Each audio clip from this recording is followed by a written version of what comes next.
Assalamualaikum warahmatullahi wabarakatuh. Nama saya Catur Pranowo Adi, SPI MSI. Saya adalah dosen dari Politeknik Kelautan dan Perikanan Karawang pada program studi budidaya ikan. NIDN saya 39240370102. Asal instansi saya dari Politeknik Kelautan dan Perikanan Karawang, Kementerian Kelautan dan Perikanan. Saya spesial untuk mengajar mata kuliah manajemen industri budidaya ikan. Nanti pada saat saya menyampaikan paparan saya kepada mahasiswa saya itu terkait dengan kegiatan yang ada hubungannya dengan manajemen industri budidaya ikan. Saya setiap mengajar kepada anak-anak selalu menggunakan prinsip saling berinteraksi antara saya dengan mahasiswa saya. Saya mengajar mata kuliah ini juga sesuai dengan pilihan dari mahasiswa saya. Saya mengembangkan mata kuliah ini dari hasil penelitian saya, dari hasil kegiatan pengabdian masyarakat saya, kemudian saya implementasikan hasil penelitian saya dan hasil kegiatan pengabdian masyarakat saya kepada mahasiswa saya untuk mendalami, untuk menimba ilmu terkait dengan ilmu manajemen industri perikanan budidaya. Pada paparan kali ini kami mengacu kepada silabus yang ada dan dikeluarkan oleh Politeknik Kelautan dan Perikanan pada Pusat Pendidikan Kelautan dan Perikanan, Badan Penyuluhan dan Pengembangan Sumber Daya Manusia Kelautan dan Perikanan, Kementerian Kelautan dan Perikanan. Mohon perhatian, tinggalkan seluruh aktivitas. Duduk siap, gerak.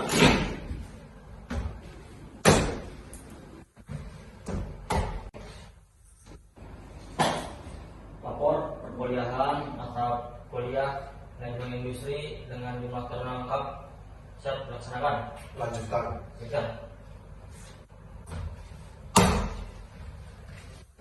Sebelum memulai perkuliahan, alangkah baiknya kita berdoa menurut agama dan kepercayaan masing-masing. Berdoa, dipersilakan.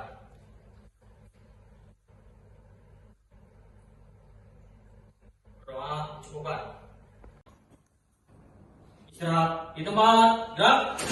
Selamat pagi. Selamat pagi, Taruna. Mata kuliah ini termasuk mata kuliah yang wajib pada program studi yang diikuti oleh setiap taruna di program studi budidaya ikan semester 2.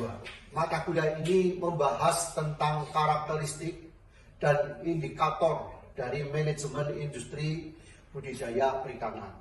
Dalam mata kuliah ini, pokok-pokok bahasan atau materi yang disampaikan adalah yang pertama terkait dengan ruang lingkup manajemen industri budidaya perikanan, analisa usaha dan peluang pasar, strategi pemasaran, jenis industri budidaya perikanan, studi kelayakan usaha industri budidaya perikanan, manajemen risiko terkait dengan kegiatan-kegiatan usaha yang ada di industri budidaya perikanan, kemudian manajemen sumber daya manusia yang ada pada industri budidaya perikanan, dan yang terakhir adalah kita ingin membangun industri budidaya perikanan yang menurut peradaban terkini atau peradaban yang paling baru. Nah, kegiatan belajar mengajar ini kami lakukan pada satu semester, kemudian kami berikan ilmu ini Sabtu minggunya ada satu kali tatap muka untuk mata kuliah teori dari mata kuliah manajemen industri, dan untuk hari berikutnya dalam satu minggu ini kami berikan mata kuliah praktek dari manajemen industri perikanan budidaya ikan. Sehingga kami ingin agar para mahasiswa saya bisa mengenyam ilmu atau knowledge dari ilmu-ilmu manajemen industri, dan mereka juga mampu mempraktekkan dari ilmu yang sudah diberikan terkait dengan industri perikanan budidaya, baik dari segi perencanaannya, kemudian aplikasinya di lapangan ketika mereka melakukan usaha budidaya perikanan, sampai dengan bagaimana memasarkan hasil-hasil budidaya ikan kepada masyarakat. Bapak kira itu adik-adikku para mahasiswa yang bisa Bapak sampaikan terkait dengan manajemen industri pada tataran tingkat dasar ilmu manajemen industri perikanan budidaya. Mudah-mudahan apa yang Bapak sampaikan itu bermanfaat bagi kalian dan bisa kalian praktekkan besok terkait dengan manajemen industri perikanan budidaya. Dan jangan lupa, tidak hanya kalian mengenyam pendidikan ini saja untuk mendapatkan ilmu, tapi untuk menduduki sebuah tataran manajemen, baik itu top, middle maupun manajemen yang paling bawah sekalipun, kalian harus punya pengalaman kerja sesuai dengan bidang yang kalian raih, sesuai dengan kompetensi yang ada pada diri kalian. Saya kira itu yang bisa Bapak sampaikan. Silakan kalau ada pendapat kalian tentang tataran manajemen industri perikanan budidaya, silakan kalian sampaikan. Kemudian kalaupun ada pertanyaan-pertanyaan yang menurut kalian kurang jelas, silakan kalian tanyakan. Terima kasih, selamat pagi. Adik-adik mahasiswa, pada mata kuliah manajemen industri budidaya ikan pada pertemuan kali ini, Bapak ingin menyampaikan beberapa hal yang terkait dengan kegiatan manajemen industri budidaya ikan. Yang pertama, pengertian manajemen sebagai seni, unsur administrasi, dan yang terakhir adalah tingkatan manajemen. Pengertian manajemen adalah suatu proses tertentu yang terdiri atas perencanaan, pengorganisasian, penggerakan, dan pengawasan yang dilakukan untuk menentukan dan mencapai tujuan-tujuan dengan menggunakan sumber daya manusia dan sumber daya alam yang ada.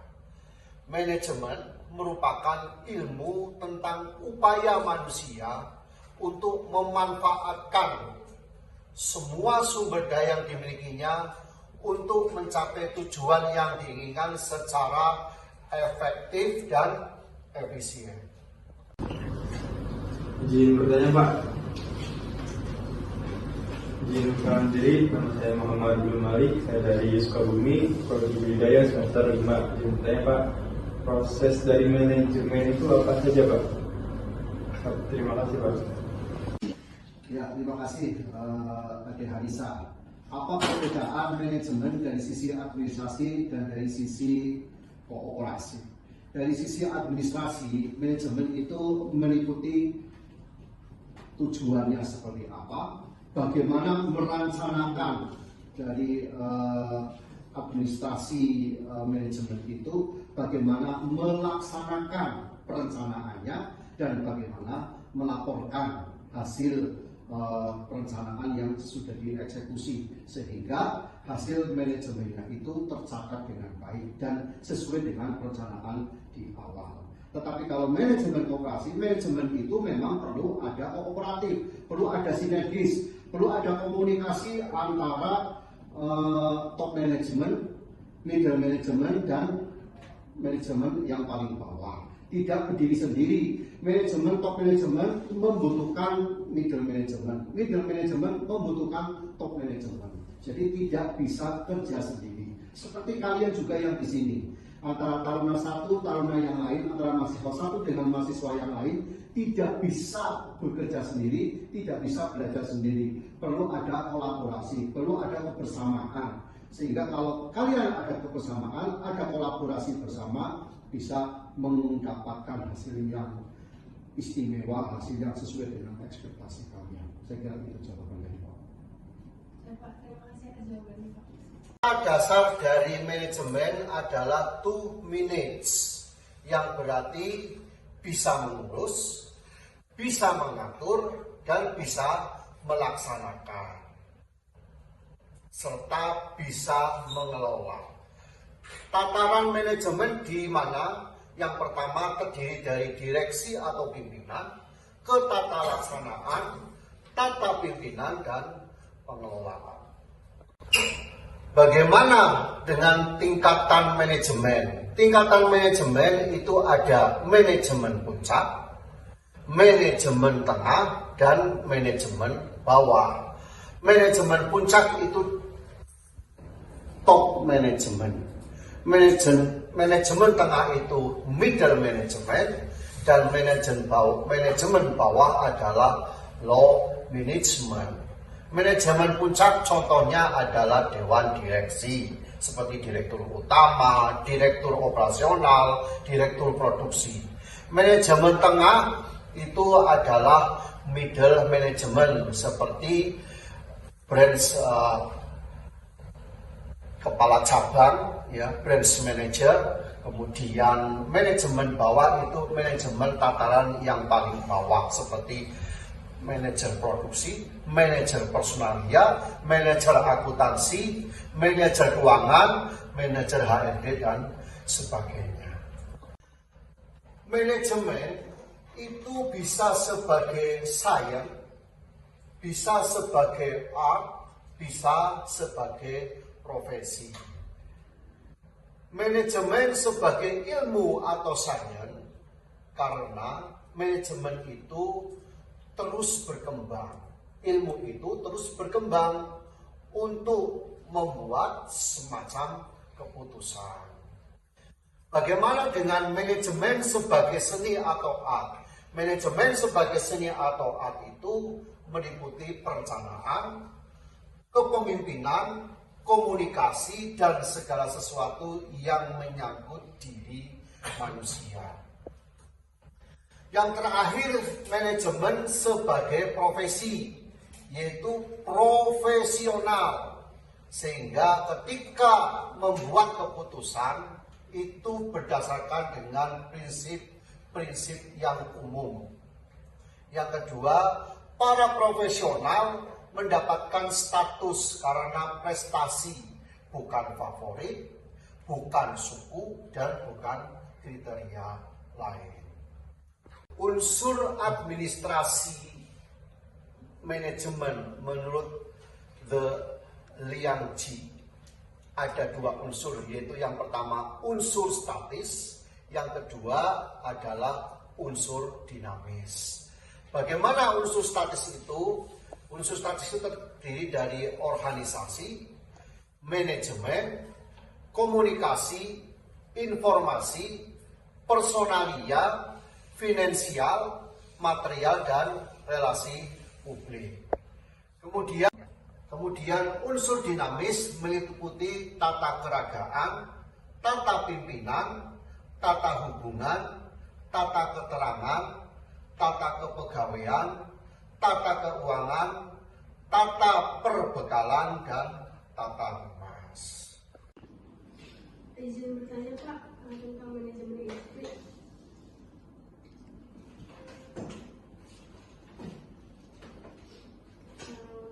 Perkenalkan, nama saya Hanizoli Keloka, asal Jakarta, dari Prodi PDI Budidaya semester 5 dengan NIT 233040032. Izin bertanya Pak, dalam materi manajemen industri ada dua tingkatan yang berbeda. Yang pertama manajemen administratif dan manajemen operatif ya Pak. Bedanya apa ya Pak antara dua itu? Sekian, terima kasih.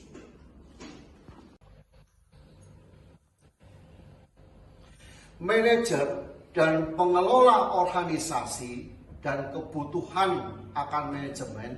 Yang pertama dari sisi organisasinya, dua orang, ini organisasi merupakan dua orang atau lebih dari dua orang yang bekerja sama dalam cara yang terstruktur untuk mencapai sasaran yang spesifik di antara berbagai sasaran yang ada.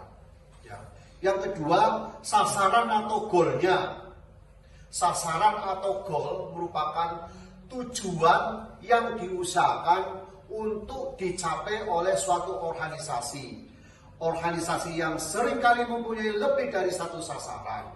Sasaran merupakan elemen dasar dari organisasi. Berikutnya, apa itu manajemen?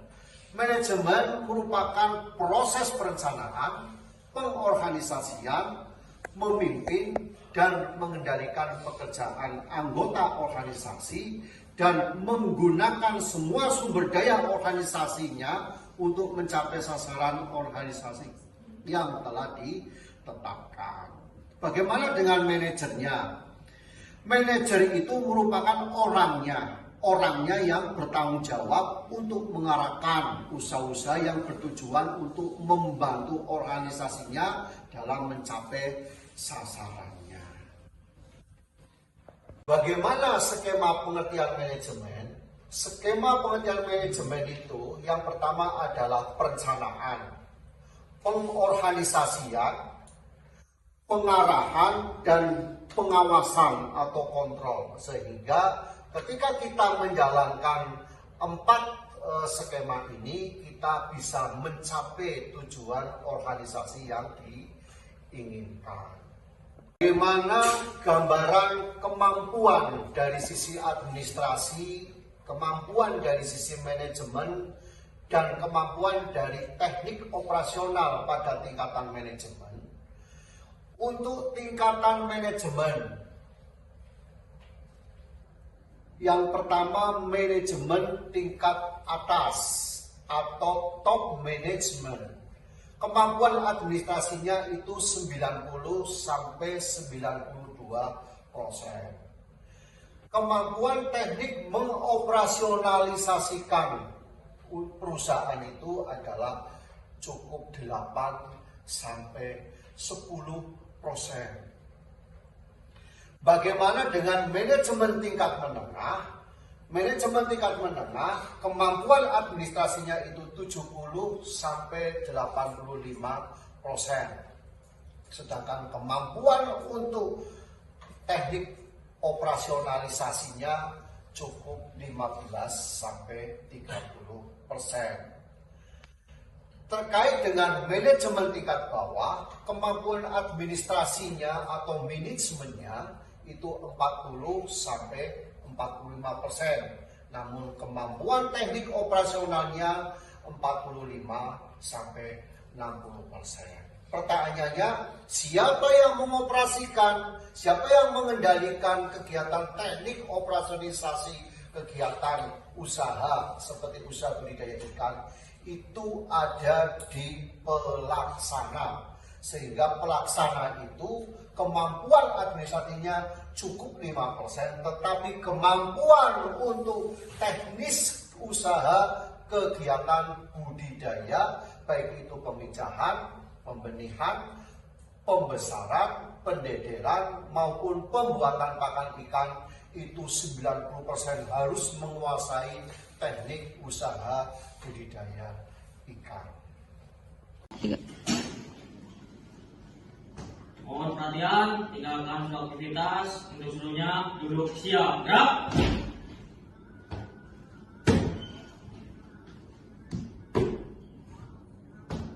Perkuliahan pada hari ini telah dilaksanakan, aturan selesai. Silakan. Silakan.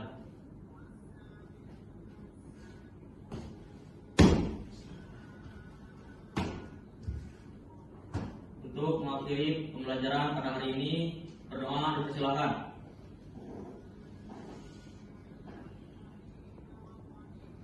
kedudukan. Istirahat di tempat. Gerak. Terima Terima kasih semua. Pertemuan tentang manajemen mata kuliah manajemen industri budidaya kali ini, Bapak ingin ada masukan atau pendapat dari kalian terkait dengan manajemen. Manajemen kan ada manajemen dari sisi ilmu dan manajemen dari sisi seni. Satu dari sisi sains atau ilmu, satu dari sisi seni. Nah, ada nggak yang bisa menyampaikan pendapat dari kalian? Apa itu manajemen yang tidak dari sisi ilmu atau sains? Apa itu manajemen yang tidak dari sisi seni? Ada yang bisa? Ini Pak, silakan. Umumnya untuk manajemen sebagai ilmu itu umumnya para manajer efektif menggunakan pendekatan ilmiah dalam pembuatan keputusan, apalagi dengan perkembangannya menggunakan peralatan komputer. Dan untuk manajemen proses ini dalam berbagai aspek sebagai perencanaan, kepemimpinan, komunikasi dan segala sesuatu yang menyangkut unsur manusia. Bagaimanapun manajer harus menggunakan pendekatan arsitektur maupun seni. Betul. Jadi manajemen itu tidak terlepas dari dua itu. Kalau kita memanage sesuatu itu kaku, tidak ada gaya kepemimpinannya. Kalau bahasa ininya nggak ada sendal gulunya, tegang terus, pasti nanti adanya seorang bawahan akan merasa ketakutan dengan seorang atasan. Itu yang tidak baik. Takut karena takut dimarahin. Harusnya kan takut kalau pekerjaannya tidak benar. Ini takut karena dimarahin, itu tidak bagus dalam suatu manajemen. Bagus pendapat dari Ade Mohamad. Terima kasih. Paparan materi yang akan disampaikan oleh saya selaku dosen dari Poltek-KP Kelautan dan Perikanan Karawang itu menggunakan sistem DAI. Yang pertama adalah delivery. Delivery itu berarti saya yang akan menyampaikan makalahnya, saya yang akan menyampaikan materinya kepada adik-adik semua. Yang kedua, assessment. Assessment itu berarti kami atau saya selaku dosen akan memberikan kajian-kajian, memberikan berupa pelaksanaan pembelajaran yang butuh pelatihan, butuh ada tugas-tugas, butuh ada beberapa yang membuktikan bahwa kalian itu setelah Bapak sampaikan materinya bisa mengena di dalam otak kalian. Kemudian berikutnya adalah interaktif. Jadi tidak hanya satu Bapak yang menyampaikan, tetapi ada interaktif dari kalian, ada flashbacknya, sehingga Bapak yang menyampaikan materinya, kemudian kalian menanggapi materi itu, sehingga harapannya ilmu atau knowledge atau pengetahuan ini akan selalu meningkat, selalu berubah menuju ke yang lebih baik lagi. Adapun proses penyampaian mode pembelajarannya seperti apa? Nah, mode pembelajaran yang diterapkan oleh saya sebagai dosen di Politeknik KP Kelautan dan Perikanan, yang pertama adalah membuat kontrak pembelajaran awal. Bapak Direktur saya membuat kontrak pembelajaran dengan Pak Wadir 1. Wadir 1 membuat kontrak pembelajaran dengan Kepala Program Studi atau Ketua Program Studi. Ketua Program Studi membuat kontrak pembelajaran dengan para dosen sesuai dengan tim teachingnya, sesuai dengan tim teachingnya di masing-masing mata kuliah. Setelah itu kita menyusun RPS, rencana pembelajaran semester atau RPS, yang dibuat oleh tim teaching yang dikomandoi oleh kepala atau ketua tim teaching.